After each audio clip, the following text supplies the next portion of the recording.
दोस्तों, ईरान और इजराइल के बीच चल रहा जबरदस्त तनाव इस वक्त पूरी दुनिया को एक बड़े संकट की तरफ धकेल रहा है। जहां अमेरिका अपनी पूरी ताकत के साथ इजराइल के पीछे खड़ा है और ईरान ने अपनी मिसाइलों का रुख तेल अवीव की तरफ कर दिया है।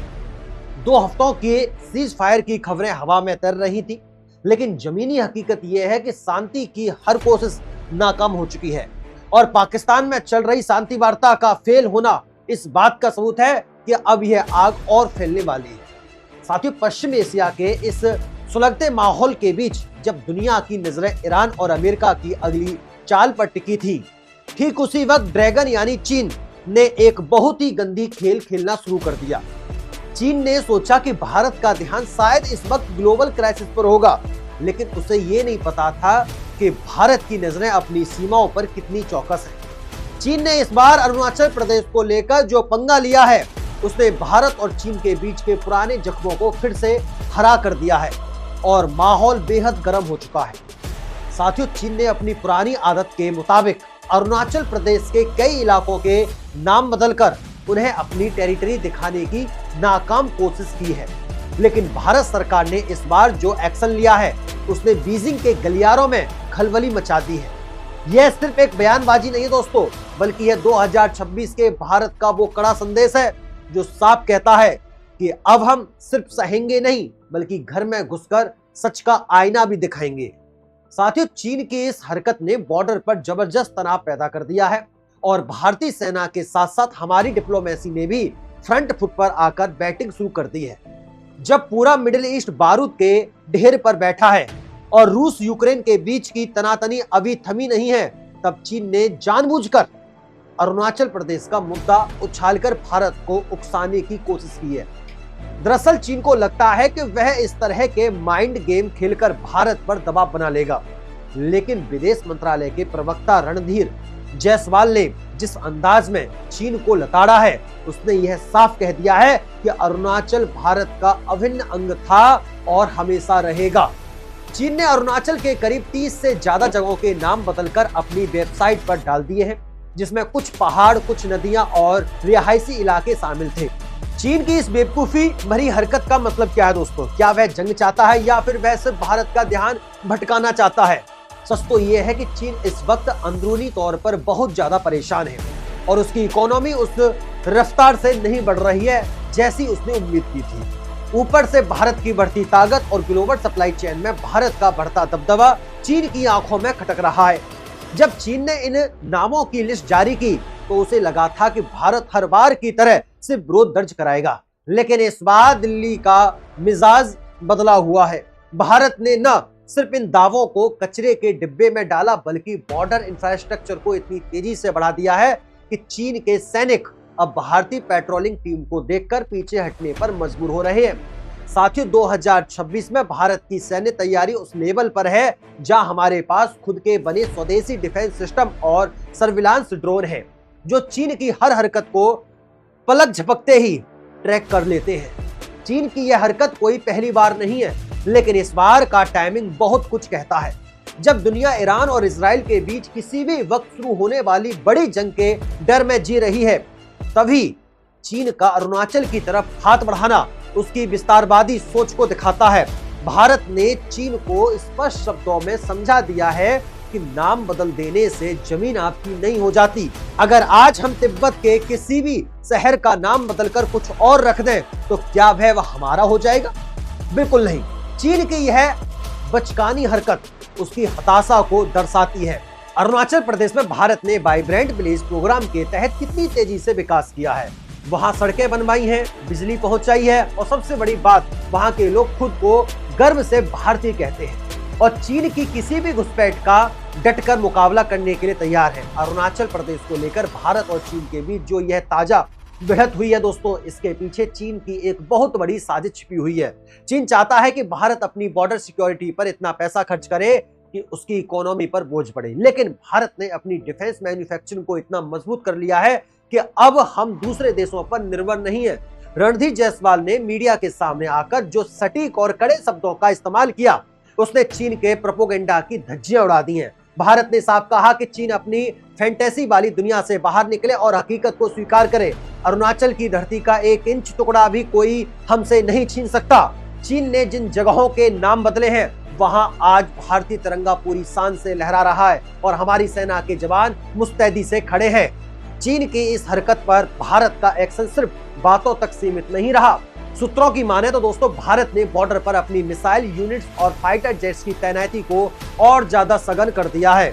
चीन को लग रहा था कि वह साउथ चाइना सी में जो दादागिरी करता है वही वो हिमालय की चोटी पर भी कर लेगा, लेकिन उसे शायद यह अंदाजा नहीं था कि यहाँ उसका सामना दुनिया की सबसे अनुभवी माउंटेन वॉरफेयर आर्मी से है। भारतीय सेना ने पिछले कुछ सालों में जो अनुभव हासिल किया है वो चीन की PLA के पास बिल्कुल नहीं है। चीन की सेना सिर्फ कागजों पर और परेड में मजबूत दिखती है, लेकिन जब बात असली मैदानी जंग की आती है तो उनके हाथ पांव फूलने लगते हैं। ये सही बात है दोस्तों।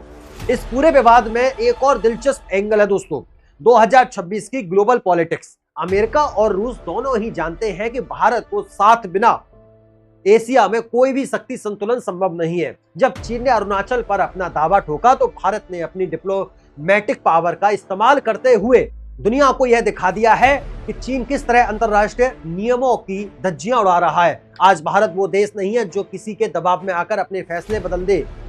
चीन ने सोचा था कि ईरान जंग के बीच भारत कमजोर पड़ेगा, लेकिन भारत ने दिखा दिया कि हम एक साथ 2 मोर्चों पर निपटने की ताकत रखते हैं। हमारी नेवी हिंद महासागर में चीन के जहाजों पर नजर रखे हुए है, तो हमारी आर्मी LAC पर चीन की ईंट से ईंट बजाने के लिए तैयार है। चीन की विस्तारवादी नीति का जवाब अब भारत उसी की भाषा में दे रहा है। अगर चीन नाम बदलने का खेल खेलता है तो भारत वहां विकास की ऐसी गंगा बहा रहा है कि वहां के लोगों का भरोसा भारत सरकार पर और ज्यादा मजबूत होता जाता है। हाल ही में अरुणाचल में कई नई टनल और ब्रिज का उद्घाटन हुआ है, जिससे सेना की आवाजाही पहले के मुकाबले कहीं ज्यादा आसान और तेज हो गई है। चीन की बौखलाहट का एक बड़ा कारण यह भी है दोस्तों, भारत रक्षा के मामले में डिफेंसिव नहीं बल्कि प्रोएक्टिव हो गया है। हम सिर्फ चीन के वॉर का इंतजार नहीं करते बल्कि उसकी चाल को पहले ही भांपकर उसे नाकाम कर देते हैं। चीन ने जो यह नया बखेड़ा खड़ा कर दिया दोस्तों, उसके पीछे उसकी कम्युनिटी पार्टी का गिरती साख भी एक बड़ी वजह है। चीन की जनता अब सरकार से सवाल पूछ रही है, क्यों बेरोजगारी बढ़ रही है और क्यों विदेशी कंपनियां चीन छोड़कर भारत की तरफ रुख कर रही हैं। अपनी जनता का ध्यान भटकाने के लिए चीन अक्सर बॉर्डर पर तनाव पैदा करता है, लेकिन उसे यह समझाना होगा कि 2026 का भारत तकनीक और साहस दोनों में उससे पीछे नहीं है। हमारे पास ऐसे सैटेलाइट है जो बादलों के पार भी देख सकते हैं और चीन के हर बंकर की लोकेशन हमारे पास है। भारत का यह नया तेवर चीन के लिए एक चेतावनी है कि अब पुरानी गलतियां नहीं दोहराई जाएंगी। रणधीर जायसवाल के बयान के बाद चीन के सरकारी मीडिया में जो तिलमिलाहट देखी गई, उससे साफ पता चलता है कि भारत के प्रहार ने सही जगह चोट की है। भारत ने ग्लोबल फॉर्म पर यह बात साबित कर दी है कि चीन एक ऐसा पड़ोसी है जिस पर कभी भरोसा नहीं किया जा सकता। एक तरफ वह शांति की बात करता है और दूसरी तरफ पीठ में छुरा घोंपने की कोशिश करता है, लेकिन भारत ने अब अपनी नीति बदल ली है। हम शांति चाहते हैं, लेकिन अपनी शर्तों पर और अपनी संप्रभुता की कीमत पर नहीं। चीन की हर एक चाल का जवाब देने के लिए भारत ने अपनी पूरी रणनीति तैयार कर रखी है। चीन की इस हरकत से अरुणाचल प्रदेश के स्थानीय लोगों में भी काफी गुस्सा है। वहां के युवाओं का कहना है कि हम भारतीय हैं और चीन की इन ओछी हरकतों से हमें कोई फर्क नहीं पड़ता। भारत सरकार ने वहां इंफ्रास्ट्रक्चर के साथ साथ डिजिटल कनेक्टिविटी को भी इतना मजबूत कर दिया है कि अब वहां भी हर अपडेट पल भर में पूरी दुनिया तक पहुंच जाती है। चीन अब सूचनाओं को दबा नहीं सकता। उसकी हर हरकत का वीडियो और सबूत आज दुनिया के सामने मौजूद है। यह भारत की बहुत बड़ी जीत है कि हमने चीन को उसी के बिछाए जाल में फंसा दिया है। ईरान और इजराइल की जंग के बीच चीन की यह हिमाकत उसे बहुत भारी पड़ने वाली है। पूरी दुनिया इस वक्त शांति और स्थिरता चाहती है, जबकि चीन अशांति फैलाने का काम कर रहा है। भारत ने साफ कह दिया है कि अगर चीन अपनी हरकतों से बाज नहीं आया तो उसे इसके गंभीर परिणाम भुगतने होंगे। व्यापारिक मोर्चे पर भी भारत ने चीन पर कई तरह के प्रतिबंध लगाए हैं और भारतीय जनता ने भी चीनी सामानों का बहिष्कार करके चीन की कमर तोड़ दी है। चीन को अपनी औकात समझ लेनी चाहिए कि वह एक उभरती हुई ग्लोबल पावर से पंगा ले रहा है। जो अब किसी से नहीं डरती। साथियों, भारत की इस मजबूती के पीछे हमारे नेतृत्व का दृढ़ निश्चय और हमारे सेना का अटूट साहस है। 2026 का भारत आत्मनिर्भर भारत है। हमारे पास अपनी मिसाइलें हैं, अपने फाइटर जेट्स हैं और अपना नेविगेशन सिस्टम है। चीन अब हमें डरा नहीं सकता। अरुणाचल की पहाड़ियों पर तैनात हमारे जांबाज सैनिक चीन के किसी भी दुस्साहस का अंत करने के लिए काफी हैं। चीन ने जो आग लगाने की कोशिश की है उसमें वह खुद जलकर राख हो जाएगा, क्योंकि भारत ने अब तय कर लिया है कि वह अपनी सीमाओं की रक्षा के लिए किसी भी हद तक जाएगा। इस पूरे घटनाक्रम ने यह भी दिखा दिया है कि पाकिस्तान की शांति वार्ता क्यों फेल हुई। पाकिस्तान भी चीन के इशारों पर नाचता रहता है और जब चीन खुद भारत के खिलाफ साजिश रच रहा है तो पाकिस्तान से शांति की उम्मीद करने लगा है। भारत ने अब अपनी फॉरेन पॉलिसी को पूरी तरह से इंडिया फर्स्ट पर केंद्रित कर दिया है। हम किसी ग्रुप या गुटबाजी का हिस्सा नहीं है। हम सिर्फ अपने देश के हितों की रक्षा करना जानते हैं। चीन को यह बात जितनी जल्दी समझ आ जाए उसके लिए उतना ही अच्छा होगा। साथियों, उम्मीद करता हूं आपको ये जानकारी अच्छी लगी होगी। अगर जानकारी अच्छी लगी है, समझ में आया है, तो अपनी राय, अपना ओपिनियन हमें कमेंट बॉक्स के माध्यम से जरूर बताइएगा। फिर मुलाकात होती है ऐसी शानदार, दिलचस्प, बेहतरीन अपडेट के साथ। तब तक के लिए नमस्कार, राधे राधे, राम राम, जय श्री राम। अगर आपने अभी तक वीडियो को लाइक नहीं किया, चैनल को सब्सक्राइब नहीं किया, तो चैनल को सब्सक्राइब जरूर कर लीजिए।